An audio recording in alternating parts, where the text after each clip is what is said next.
दुनिया के लोग कहते हैं कि जापान हमसे कई साल आगे जी रहा है। जापान के लोग हमसे कई साल आगे जी रहे हैं। जिस देश पर एक बार नहीं, दो दो बार परमाणु हमले हुए, वो देश हमसे 20 साल आगे बढ़ गया। अब अंग्रेज़ों की गुलामी से ज़्यादा ज़्यादा अच्छा तो परमाणु हमला नहीं हुआ होगा। बस हमें बहाना चाहिए। हमें बहाना चाहिए ये बोलने के लिए कि हम पर अंग्रेज़ों ने 200 साल तक जुल्म ढाए, इसलिए हम आज गरीब हैं। आज़ादी के 75 साल के बाद भी, 76 साल के बाद भी हम गरीब हैं। तो ऐसा बिल्कुल भी नहीं है। हम गरीब हैं तो इसके लिए हमारे जो नेता लोग हैं वो इसके ज़िम्मेदार हैं। हमारे देश को चलाने वाले लोग इसके ज़िम्मेदार हैं। और ताली तो एक हाथ से बजती नहीं है। तो जितने ज़िम्मेदार हमारे नेता लोग हैं, इस देश को चलाने वाले लोग हैं, उतने ही ज़िम्मेदार हम लोग भी हैं। हम लोग, जी हाँ, ताली एक हाथ से नहीं बजती है, ठीक है। हम लोग भी उतने ही ज़िम्मेदार हैं, क्योंकि हम लोगों का जो नैतिक दायित्व है, हम लोग सिर्फ अधिकारों की बात करते हैं। हमें हमें मेरा ये अधिकार है, मेरा ये अधिकार है, मेरा ये अधिकार है। हम लोग बस अधिकारों की बात करते हैं। हमारा दायित्व क्या है अपने देश के लिए, अपने गांव के लिए, अपने समाज के लिए, उसकी बात नहीं करते। इसलिए आज हमारा देश इतना पीछे है। आज़ादी के 75-76 साल के बाद भी हम लोग इतने गरीबी में जी रहे हैं। और जापान पर 2 बार परमाणु हमला हुआ, उसके बाद भी जापान हमसे कई साल आगे जी रहा है। तो चलिए, जब जापान में एक व्यक्ति से पूछा गया कि बताइए परमाणु हमले के बाद आपको कैसा लग रहा है, तो उसने कहा कि हम लोग उसके बारे में बात नहीं करना चाहते। अब हमारा देश किस तरह जल्द से जल्द ठीक होगा, किस तरह हम लोग अपने देश को आगे बढ़ा सकते हैं, फिर से हम अपने देश को अमीर बना सकते हैं, उसके बारे में हम लोग सोच रहे हैं। हम उसके बारे में नहीं सोच रहे हैं कि हम पर परमाणु हमला हुआ, लेकिन हम हमेशा इसी के बारे में सोचते हैं कि अंग्रेज़ों ने हम पर 200 साल तक जुल्म ढाया, इसलिए हम गरीब हैं। नहीं, हम भी उतने ही जिम्मेदार हैं इस बात के लिए। चलिए स्टार्ट करते हैं। अब क्यों जिम्मेदार हैं ये आप बखूबी जानते होंगे। हम न स्वच्छता का ध्यान रखते हैं। सरकार की तरफ से सबको 10-10, 12-12 हज़ार रुपया मिला, ठीक है, लेकिन कई लोगों ने बाथरूम नहीं बनाया, उस पैसे का मोबाइल खरीद लिया।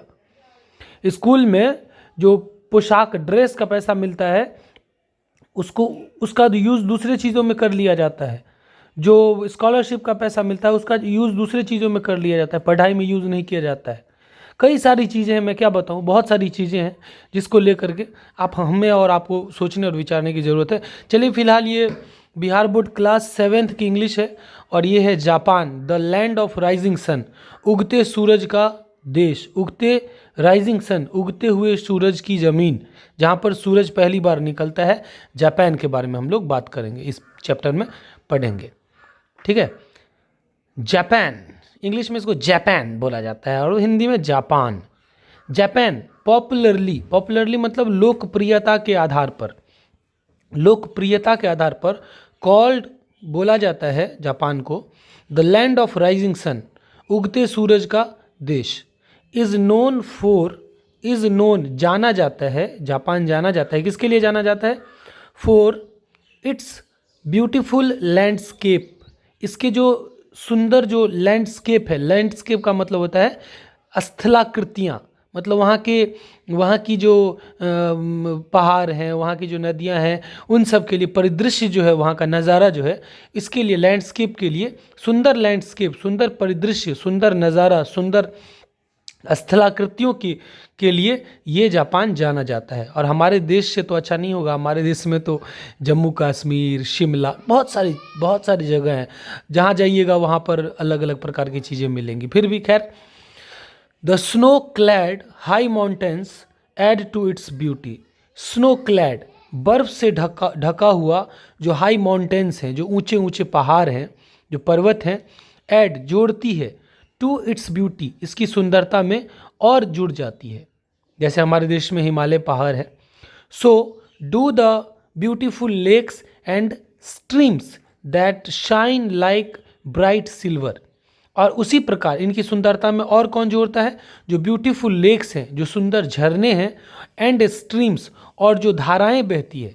स्ट्रीम्स का मतलब होगा जो पतली पतली नदियाँ निकलती हैं, पतली नदियों को स्ट्रीम्स कहा जाता है, या झरना आप बोल सकते हैं। जो ऊपर से झरना गिरता है पहाड़ से, उसको भी स्ट्रीम्स बोला जा सकता है। जो दैट शाइन, जो चमकती हैं, लाइक ब्राइट सिल्वर, चमकीले चांदी की तरह जो चमकती हैं।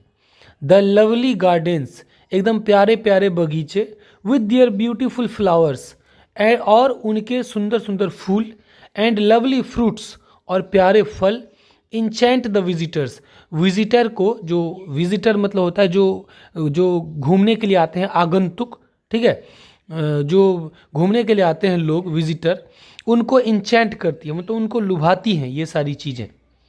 The geographical condition of Japan is such that we do not find houses like hours.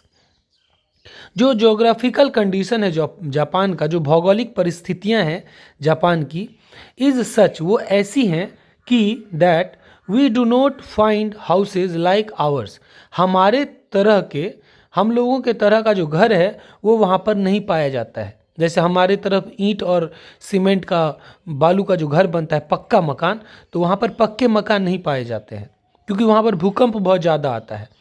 The Japanese do not build houses of BRICS और स्टोन्स, जो जापानीज हैं डू नॉट बिल्ड हाउसेज, घर नहीं बनाते हैं, ब्रिक्स एंड स्टोन्स, ईंट और पत्थर के घर नहीं बनाते हैं।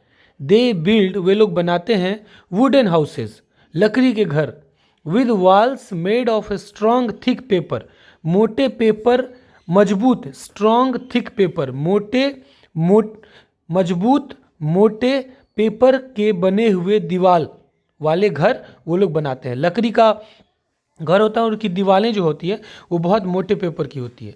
दे यूज़ 3 और 4 स्क्वायर पीसेज ऑफ ग्लास, वे लोग 3 या 4 चौकोर ग्लास के टुकड़े, ग्लास के pieces, which serve for windows, जो विंडोज़ में लगती हैं, खिड़कियों में ग्लास लगाते हैं, शीशा लगाते हैं। हाउ स्ट्रेंज, कितना विचित्र है ना, हमारा घर ऐसा नहीं होता है। With regards to cooking, cooking के मामले में, भोजन के हिसाब से, the Japanese do not burn fires in their rooms, Japanese जो हैं वो अपने घर में आग नहीं जलाते हैं, चूल्हा नहीं जलाते हैं, ठीक है, जापानी लोग चूल्हा यूज़ नहीं करते। देखिए जापान इतना आगे क्यों है, तो उसकी झलक इसमें आपको मिलेगी कि जापानी इतना आगे क्यों है। कुछ चीज़ है, तो जापानी जो है अपने घर में चूल्हे नहीं जलाते हैं, आग नहीं जलाते हैं। दे यूज़ स्टोव्स फॉर कुकिंग, वे लोग कुकिंग के लिए, भोजन बनाने के लिए स्टोव का यूज़ करते हैं। स्टोव आप लोग जानते होंगे। सो इट इज़ हार्ड, इसलिए यह मुश्किल है, टू सी स्मोक, धुआं देखना, स्मोक देखना, धुआं देखना, इन जापानीज हाउस, जापान के घर में, जापानियों के घर में धुआं देखना बहुत मुश्किल है। और अपने इधर तो जहाँ देखिए वहाँ पर ठंडी में घूर ताप करके, मतलब बहुत ज़्यादा लकड़ी जला करके आदमी घूर ताप रहा है और उसको पॉल्यूशन का कोई फिक्र नहीं है। प्रदूषण क्या होता है उसको पता ही नहीं है, क्यों पता होगा, ठीक है। इसलिए ना बोले हैं कि जितने जिम्मेदार हम हैं, बहुत ज़्यादा जिम्मेदार हैं हम अपने देश के अवनति के लिए, देश की गरीबी के लिए हम जिम्मेदार हैं। दूसरे को कहाँ तक जिम्मेदार ठहराइएगा। The Japanese are fond of eating rice and fish, fond of का मतलब होता है शौकीन, तो जो जापानीज हैं वे शौकीन हैं, चावल और मछली खाने के शौकीन हैं। They are also very fond of tea, वे लोग चाय के भी बहुत शौकीन होते हैं।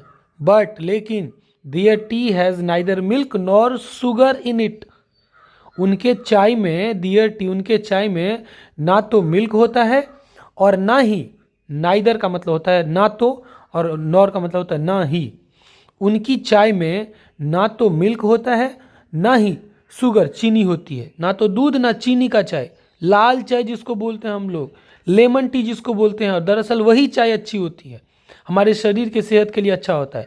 हम लोग क्या करते हैं, खूब चीनी डाल डाल करके चाय बनाते हैं, दूध वाला चाय, और वो चाय हमारे शरीर के लिए बहुत ज़्यादा नुकसानदेह होता है और अनेक प्रकार की बीमारियां होती है शुगर की वजह से। शुगर को सफ़ेद जहर कहा जाता है, वाइट पॉइजन, ठीक है। तो भूल से भी चीनी मत खाइए, बीमार हो जाइएगा जाकर के हॉस्पिटल में भर्ती होइए।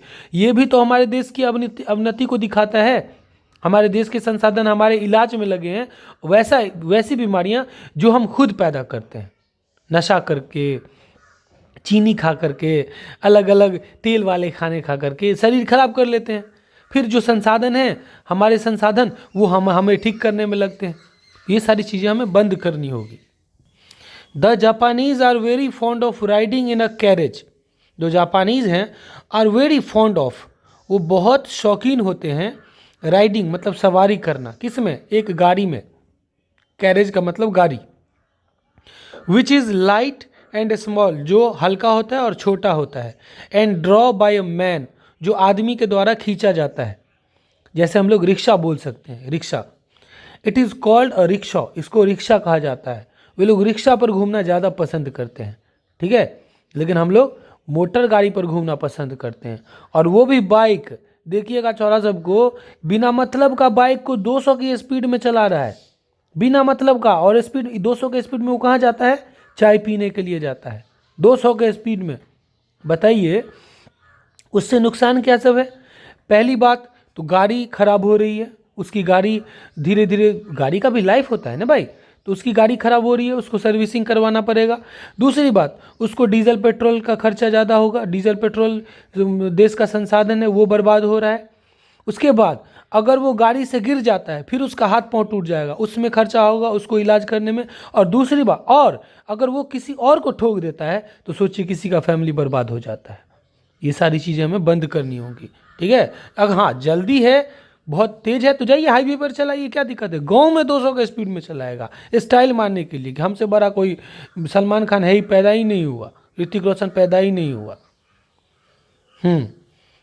उसी को, और कोई पसंद नहीं करता है उसको, छोरी सब भी लड़की के लिए स्टाइल मारता है, लड़की सब उसको देख करके गधा, उसके मन में चलता है कितना बड़ा गधा है ये, ठीक है, वो हंसती है उस पर, और उसको लगता है कि हमको देख करके हंस रही है।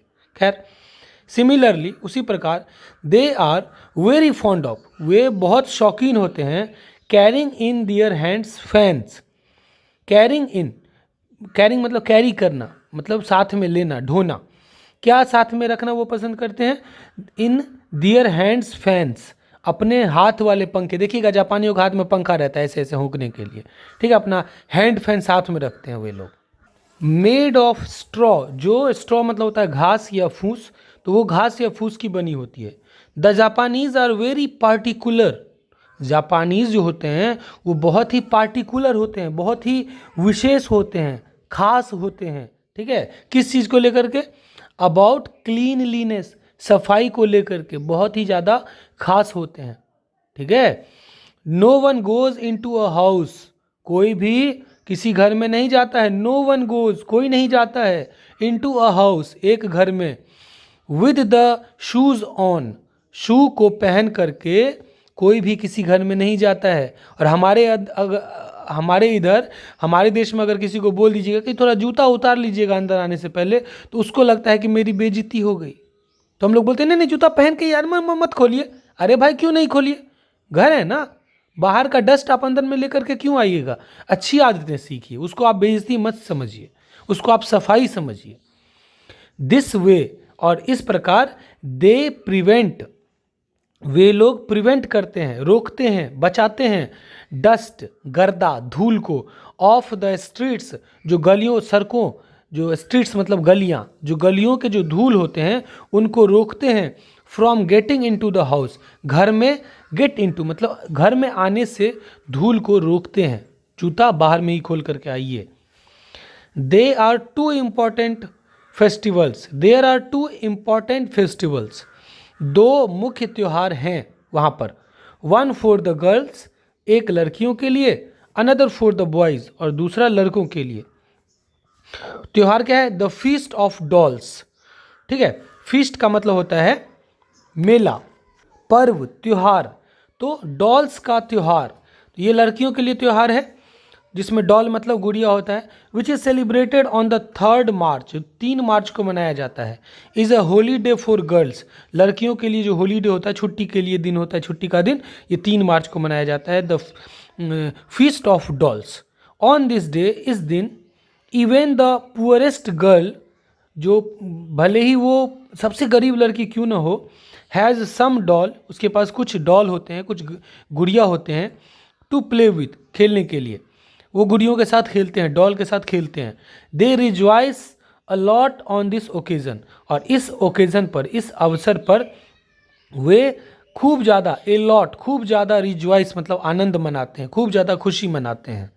लेकिन हमारे इधर तो हमेशा त्यौहार ही होता है, सब एकदम मग्न है त्यौहार मनाने में। खैर ये अच्छी भी बात है, क्योंकि गम भुलाने के लिए, थकान मिटाने के लिए, हंसी खुशी के लिए त्यौहार मनाना अच्छी बात है, इसमें कोई बुराई बात नहीं है, ठीक है। लेकिन त्यौहार, सारे त्यौहार में आप खुश रहिए, त्यौहार को भी जाति और धर्म के नाम पर मत बांटिए, तब और ज़्यादा मज़ा आएगा। सबके त्यौहार में एंजॉय कीजिए। सिमिलरली, इसी प्रकार the feast of the carp, और ये जो कार्प है, ये कार्प जो है एक मछली होती है जापान की, जो बहुत ही बड़ी और बहुत ही ज़्यादा मजबूत मछली होती है। तो इसका मेला कहा जाता है, विच फॉल्स इन मई, जो मई के महीने में मनाया जाता है, is the day when every boy in Japan, और ये वही दिन है जब every boy in Japan, Japan में सारे लड़के फ्लाइज अ काइट, पतंग उड़ाते हैं, which looks like a fish, जो मछली की तरह दिखती है, जो लुक्स लाइक की तरह दिखती है, किसके तरह, ए फिश, मछली की तरह दिखती है। हम लोग भी पतंग उड़ाते हैं, मकर संक्रांति आने वाली है 15 तारीख को, 15 जनवरी को, तो आप लोग भी जरूर पतंग उड़ाइए, लेकिन एकदम सावधानी पूर्वक छत पर चढ़ करके, तो गिर मत जाइएगा छत पर से, ठीक है, क्योंकि फिर हाथ पैर टूटेगा, तो देश का संसाधन बर्बाद कीजिएगा और अपना शरीर भी बर्बाद कर लीजिएगा। तो एकदम सावधानी पूर्वक एक जगह बैठ करके, खड़ा होकर के पतंग उड़ाना है। ठंडी का मौसम है तो एकदम स्वेटर वेटर पहन के पतंग उड़ाना है। आप सभी को मकर संक्रांति की हार्दिक शुभकामनाएं, और चैनल को, इसी के साथ चैनल को भी सब्सक्राइब कर दीजिएगा।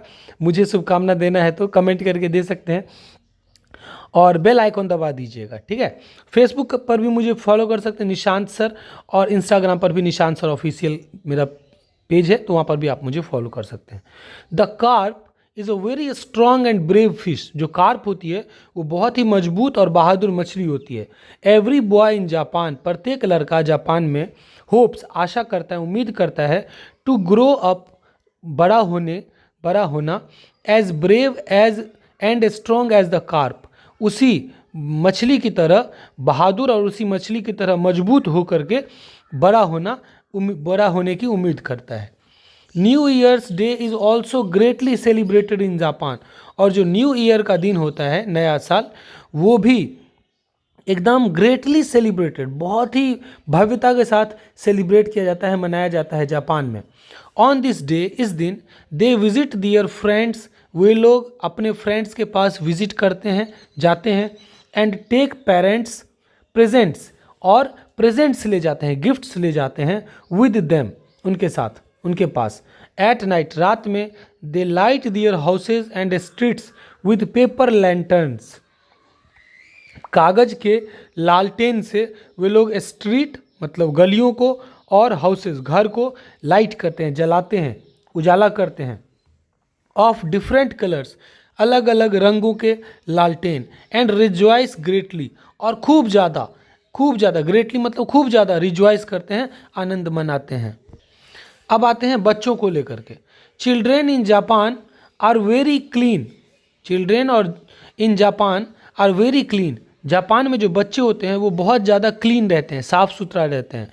एंड नीटली ड्रेस्ड, और एकदम सफाई से कपड़े पहने रहते हैं, साफ़ सुथरा कपड़े पहने रहते हैं। जहाँ पर साफ़ सफाई होगी वहीं पर लक्ष्मी का वास होता है, सरस्वती का वास होता है, ठीक है। हमारे इधर देखिएगा कई सारे बच्चे ऐसे ही धूल मिट्टी में लगे हुए हैं, गंदे कपड़े, फटे कपड़े पहने हैं, उसकी माँ बाप को भी कोई टेंशन नहीं, ये सब बीमारी का घर होता है, ठीक है। तो एकदम बच्चों को एकदम साफ़ सुथरा रखिए।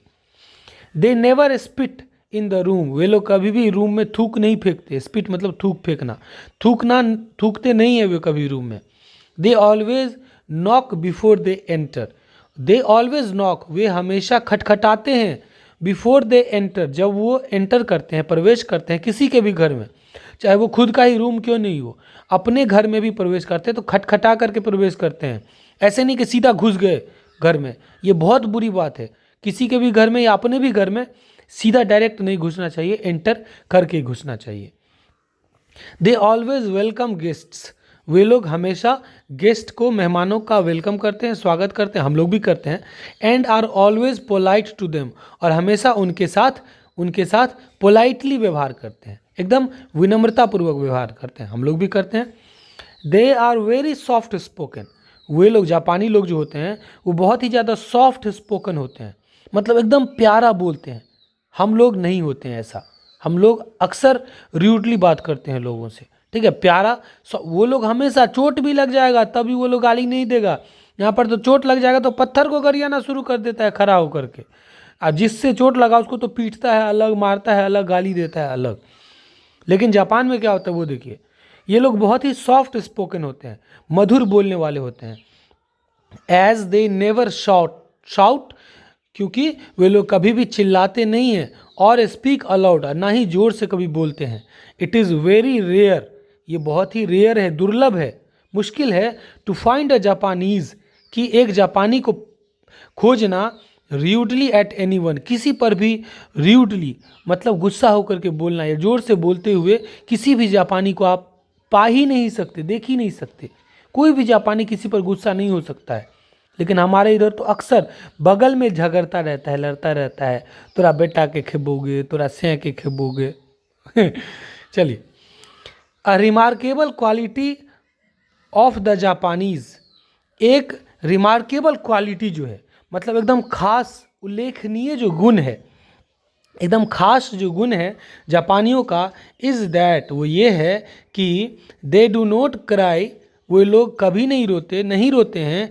इफ़, अगर, दे फॉल डाउन, अगर वो गिर जाएं, और हर्ट देमसेल्व्स, और अगर उन्हें चोट लग जाए तब वे लोग रोते नहीं हैं। ठीक है, this is because of their cultural training. और क्यों? दिस इज़ बिकॉज ऑफ, ये किसके कारण होता है? दियर कल्चरल ट्रेनिंग, उनका जो कल्चरल ट्रेनिंग होता है, उनका जो सांस्कृतिक ट्रेनिंग होता है, शिक्षण होता है, उनकी प्रशिक्षण होता है, इसके लिए वे लोग रोते नहीं। उनको सिखाया जाता है टू बियर पेन, कि पेन जो होता है, दर्द जो होता है, उसे बर्दाश्त करो। विद अ स्माइलिंग फेस, मुस्कुराते हुए चेहरे के साथ दर्द को बर्दाश्त करो, रोना नहीं है। This helps them grow up into polite and brave man and women, और ये जो है उन्हें मदद करता है बढ़ने में, आगे बढ़ने में, into polite and brave man and women, किस रूप में? एक सभ्य, बहादुर मैन, बहादुर पुरुष, और बहादुर महिला के रूप में उन्हें आगे बढ़ने में, बड़े होने में मदद करता है। Shintoism is the chief religion of the Japanese, जो शिंटोइज्म है ये एक महत्वपूर्ण मुख्य धर्म है जापानियों का। और ये जो धर्म है इसमें प्रकृति और पूर्वजों की पूजा करना सिखाई जाती है, कि हमें प्रकृति की पूजा करनी चाहिए। पेड़ पौधे, जानवर, प्रकृति, नेचर, सूर्य, चंद्रमा, जैसा हम लोगों को भी यही सिखाया जाता है, और अपने पूर्वजों की पूजा की जाती है। और हमें भी, हमारा धर्म और ये जो शिंटोइज्म है, ये धर्म लगभग में मिलता जुलता है। ठीक है, लगभग, क्योंकि हम भी पेड़ पौधों की पूजा करते हैं, जानवरों की पूजा करते हैं, हम लोग भी सूर्य चांद की पूजा करते हैं, ग्रहों की पूजा करते हैं, हम लोग भी अपने पूर्वजों की पूजा करते हैं। तो ये सारी चीज़ें सेम हैं। इट टीचेज द पीपल, ये लोगों को सिखाती हैं, ऑफ जापान के लोगों को, टू लव ब्यूटीफुल थिंग्स, ये जो धर्म है ये जापान के लोगों को सिखाती हैं क्या? प्यार करना। किससे? ब्यूटीफुल थिंग्स, जो सुंदर चीज़ें हैं। प्रकृति में तो सब कुछ सुंदर है, सब कुछ अद्भुत है, अनोखा है, लाजवाब है, बेजोड़ है, सब अपने आप में बेजोड़ है। ठीक है, करिश्माई है। तो ये जो सुंदर चीज़ें हैं हमारे नेचर की, उनसे प्यार करो। And to honour the dead, और जो हमारे मृतक लोग हैं, जो मर गए हैं, उन्हें सम्मान करो, उनका सम्मान करो, उनकी बेइज्जती मत करो। मरे हुए लोगों की बुराई नहीं करनी चाहिए।